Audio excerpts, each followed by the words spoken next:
ನಮಸ್ಕಾರ ಎಲ್ಲರಿಗೂ, welcome back to my vlogs. ನಾವು ಬೆಳ್ಳುಳ್ಳಿನ ಅಡುಗೆಗೆಲ್ಲ ಬಳಸ್ತಾ ಇರ್ತೀವಿ. ಬೆಳಗ್ಗೆ ತಿಂಡಿಗೆ ನಾವು ಟೈಮ್ ಆಗೋದಾಗ ಬೆಳ್ಳುಳ್ಳಿ ಸುಲ್ಕೊಂಡು ಕೂತ್ಕೊಂಡು ಟೈಮ್ ಆಗಿಬಿಡುತ್ತೆ. ಮಧ್ಯಾಹ್ನ ಅಡುಗೆಗಾಗಲಿ ಬೆಳಗ್ಗೆ ತಿಂಡಿಗಾಗಲಿ ನಾವು ಈ ರೀತಿ ಈಸಿಯಾಗಿ ಬೆಳ್ಳುಳ್ಳಿನ ಕಟ್ ಮಾಡಿ ಇಟ್ಕೊಬೋದು.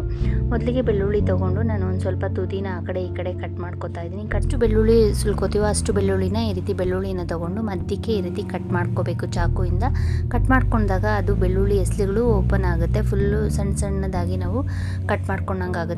ಇವಾಗ ನಾವು ಬೆಳ್ಳುಳ್ಳಿ ಈಸಿಯಾಗಿ ಸಿಪ್ಪೆ ಸುಲ್ಕೋಬೋದು. ನಾವು ಕೈಗೆ ಎಲ್ಲ ಬೆಳ್ಳುಳ್ಳಿನೂ ಇಟ್ಕೊಂಡು ಫುಲ್ಲು ಒಂದ್ಸರಿ ರಬ್ ಮಾಡಿಕೊಂಡ್ರೆ ಸಾಕು, ಒಟ್ಟು ಬಂದುಬಿಡುತ್ತೆ ಫುಲ್ಲು ಒಣಗಿದ್ರೆ ಬೆಳ್ಳುಳ್ಳಿ. ಇಲ್ಲ ಅಂದರೆ ನೋಡಿ, ನಾವು ಈಸಿಯಾಗಿ ಈ ರೀತಿ ಎಸ್ಲುಗಳಾದಮೇಲೆ ಬೆಳ್ಳುಳ್ಳಿ ಒಟ್ಟನ್ನು ಸುಲ್ಕೋಬೋದು. ಸೊ ನಾವು ಹಾಗೇ ಬೆಳ್ಳುಳ್ಳಿ ಒಟ್ಟು ಇದ್ರೂ ಪರವಾಗಿಲ್ಲ ಅನ್ನೋರು ನೋಡಿ ಈ ರೀತಿ ರಬ್ ಮಾಡಿಬಿಟ್ಟು ಉಬ್ಬಿಟ್ರೆ ಸಾಕು, ಆ ಬೆಳ್ಳುಳ್ಳಿ ಒಟ್ಟೆಲ್ಲ ಒಟ್ಟೋಗ್ಬಿಡುತ್ತೆ. ನಾವು ಇದನ್ನು ಹೀಗೇ ಸ್ಟೋರ್ ಮಾಡಿ ಎತ್ತಿಟ್ಕೋಬೋದು. ಇಲ್ಲಾಂದರೆ ಅಡುಗೆಗೆ, ಬೆಳಗಿನ ತಿಂಡಿಗೆ, ಮಧ್ಯಾಹ್ನ ಊಟಕ್ಕೆಲ್ಲ ನಾವು ಸುಲಭವಾಗಿ ಬಳಸ್ಕೋಬೋದು. ಇಲ್ಲನೇ ನೋಡಿ ಒಂದೊಂದು ಎಸ್ಲನ್ನು ನಾವು ಈ ರೀತಿ ನಾವು ಈಸಿಯಾಗಿ ಬೆಳ್ಳುಳ್ಳಿ ಒಟ್ಟನ್ನು ಸುಲ್ಕೋಬೋದು. ಈ ಮಧ್ಯಕ್ಕೆ ಕಟ್ ಮಾಡಿರೋದ್ರಿಂದ ನಾವು ಬೆಳ್ಳುಳ್ಳಿ ಒಟ್ಟು ಸುಲಿಯೋಕ್ಕೆ ಈಸಿ ಆಗುತ್ತೆ. ನಾವು ಜಸ್ಟ್ ಕೈಯಿಂದ ರಬ್ ಮಾಡಿದ ತಕ್ಷಣ ಬೆಳ್ಳುಳ್ಳಿ ಒಟ್ಟೆಲ್ಲ ಓಪನ್ ಆಗಿಬಿಟ್ಟಿರುತ್ತೆ. ನಾವು ಜಸ್ಟ್ ಹಿಂಗೀಗ ಅಂದರೆ ಸಾಕು, ಬೆಳ್ಳುಳ್ಳಿ ಒಟ್ಟನ್ನು ಈ ರೀತಿ ನಾವು ಆರಾಮಾಗಿ ಸುಲ್ಕೋಬೋದು. ಎಷ್ಟೇ ಬೆಳ್ಳುಳ್ಳಿ ಇದ್ರೂ ನಾವು ಸುಲಿದಿಟ್ಕೋಬೋದು. ಮತ್ತು ಇನ್ನೊಂದು ರೀತಿಯಲ್ಲಿ ನಾವು ಯಾವ ರೀತಿ ಬೆಳ್ಳುಳ್ಳಿ ಒಟ್ಟನ್ನು ಸುಲ್ಕೋಬೋದು ಅಂದರೆ, ನಾನಿಲ್ಲಿ ಮೊದಲಿಗೆ ಈ ರೀತಿ ತುದಿನ ಕಟ್ ಮಾಡ್ಕೋತಾ ಇದ್ದೀನಿ. ಈ ತುದಿನಲ್ಲಿ ಸ್ವಲ್ಪ ಗಟ್ಟಿ ಇರುತ್ತಲ್ಲ, ಸೊ ಆ ಸೈಡ್ನ ನಾನು ಕಟ್ ಮಾಡ್ಕೊಂಡಿದ್ದಾಗಿದೆ.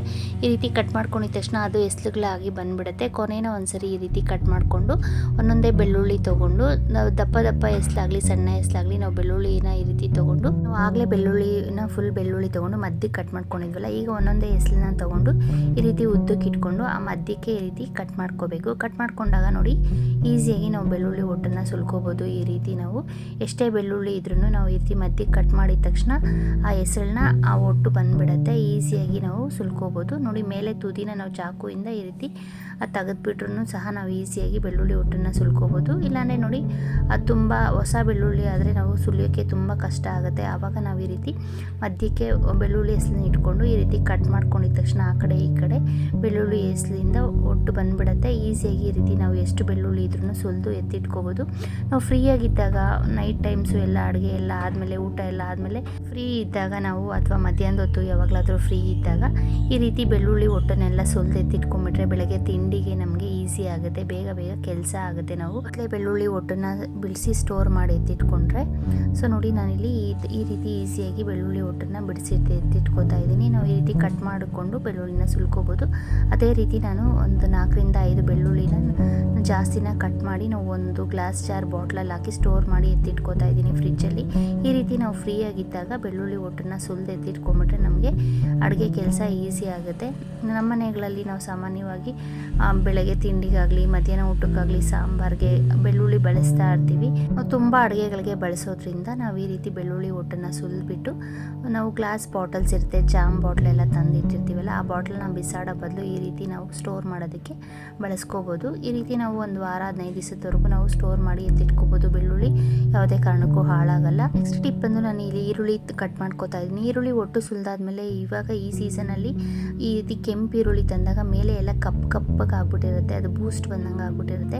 ಆ ಕಪ್ಪು ಲೇಯರ್ನ ನಾವು ಸುಲಿದಾದ್ರೂ ಬಿಸಾಡ್ಬೋದು. ಇಲ್ಲಾಂದರೆ ನಾವು ಒಂದು ಚೆನ್ನಾಗಿ ವಾಶ್ ಮಾಡಿಬಿಟ್ಟು ಆಮೇಲೆ ಯೂಸ್ ಮಾಡಿಕೊಂಡ್ರೆ ಒಳ್ಳೆಯದು. ಕ್ಯಾರೆಟ್ ಆಗಲಿ ಕೊಬ್ಬರಿ ಆಗಲಿ ತುರುಬ್ಕೊಳ್ಳೋದಕ್ಕೆ ಈ ರೀತಿ ತುರುಬೋ ಮಣೆ ತೊಗೊಂಡಾಗ ಈ ರೀತಿ ಇದರಲ್ಲಿ ಏನಾಗುತ್ತೆ ಅಂದರೆ, ನಾವು ಒಂದು ಕಡೆ ತುರುಬಿದ್ರೆ ಸುತ್ತೂ ಕ್ಯಾರೆಟ್ ಎಲ್ಲ ಸ್ಪ್ರೆಡ್ ಆಗಿಬಿಟ್ಟು ಫುಲ್ಲು ಕ್ಯಾರೆಟ್ ತುರ್ಬೋದನ್ನೇ ತೊಳ್ಕೊಬೇಕಾಗುತ್ತೆ.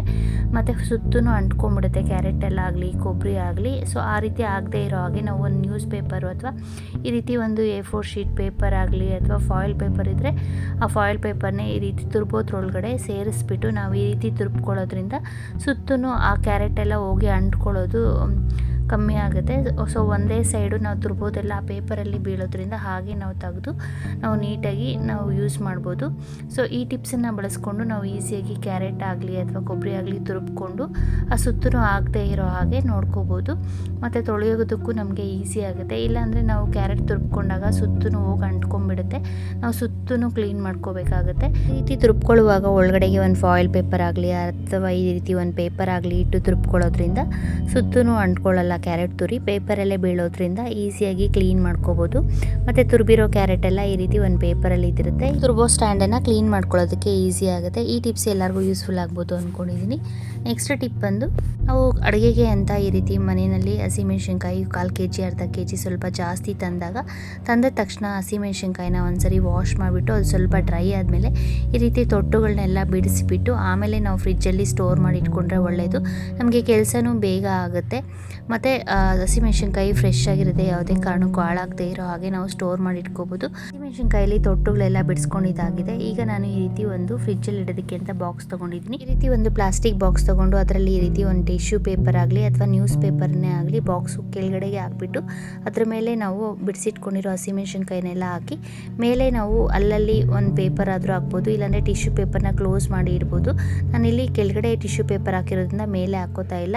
ಈ ರೀತಿ ನಾವು ಬಾಕ್ಸಲ್ಲಿ ಟಿಶ್ಯೂ ಪೇಪರ್ ಆಗಲಿ ಅಥವಾ ಪೇಪರ್ ಆಗಲಿ ಹಾಕೋದ್ರಿಂದ ಆ ಬಾಕ್ಸಲ್ಲಿ ಬರೋ ಒಳಗಡೆ ವಾಟರ್ ವೇಪರ್ ಎಲ್ಲ ಆ ನೀರೆಲ್ಲ ಹೀರ್ಕೊಂಡು ಪೇಪರು ಹಸಿಮೆಣ್ಸಿನ್ಕಾಯಿ ಯಾವುದೇ ಕಾರಣಕ್ಕೂ ಹಾಳಾಗಲ್ಲ, ಫ್ರೆಶ್ ಆಗಿರುತ್ತೆ. ನಾವು ಒಂದು 15ರಿಂದ 20 ದಿವಸದವರೆಗೂ ಹಸಿಮೆಣ್ಸಿನ್ಕಾಯಿನ ಫ್ರೆಶ್ ಆಗಿ ಇಟ್ಕೋಬಹುದು ಸ್ಟೋರ್ ಮಾಡಿ. ನೆಕ್ಸ್ಟ್ ಟಿಪ್ ಬಂದು ನಾವು ಬೀನ್ಸ್ ಈ ರೀತಿ ಅರ್ಧ kg 1 kg ತಂದ ತಕ್ಷಣ ಬೀನ್ಸನ್ನ ಈ ರೀತಿ ತುದಿಗಳನ್ನ ಆ ಕಡೆ ತುದಿ ಈ ಕಡೆ ತುದಿ ಕಟ್ ಮಾಡಿ ವಾಶ್ ಮಾಡಿ ಫ್ರಿಜ್ಜಲ್ಲಿ ಇಟ್ಕೊಳ್ಳೋದ್ರಿಂದ ನಾವು ತರಕಾರಿ ಕಟ್ ಮಾಡ್ಕೋಬೇಕಾದಾಗ ನಮಗೆ ಕೆಲಸ ಈಸಿ ಆಗುತ್ತೆ. ನಾವು ತಕ್ಷಣಕ್ಕೆ ಸಾಂಬಾರ್ ಮಾಡಬೇಕು ಅಂದಾಗ ಹಾಗೆ ತೆಗೆದು ಒಂದ್ಸರಿ ವಾಶ್ ಮಾಡಿ ಸಾಂಬಾರ್ಗಾಗಲಿ ಅಥವಾ ಪಲ್ಯಕ್ಕಾಗಲಿ ಹಾಕ್ಕೋಬೋದು. ನಮಗೆ ಕೆಲಸ ಈಸಿ ಆಗುತ್ತೆ ಮತ್ತು ಬೇಗ ಆಗುತ್ತೆ.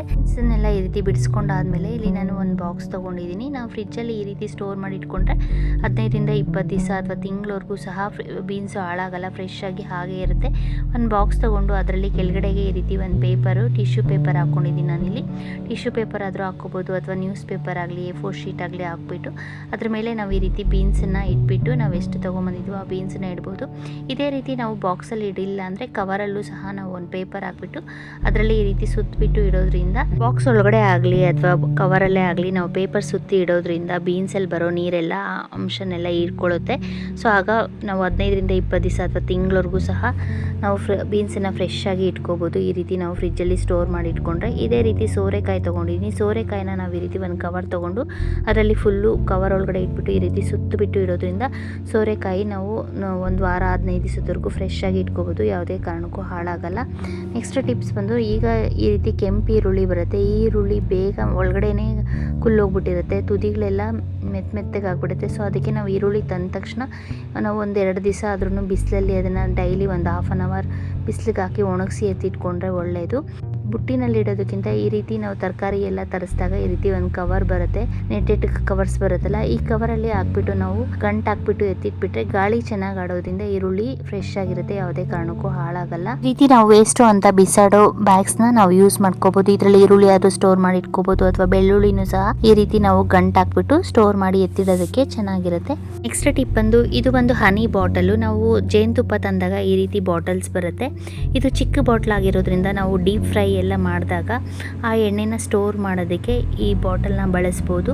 ಇದರಲ್ಲಿ ಫ್ರೆಶ್ ಎಣ್ಣೆ ಆದರೂ ಹಾಕಿನೂ ಸಹ ಬಳಸ್ಕೋಬೋದು.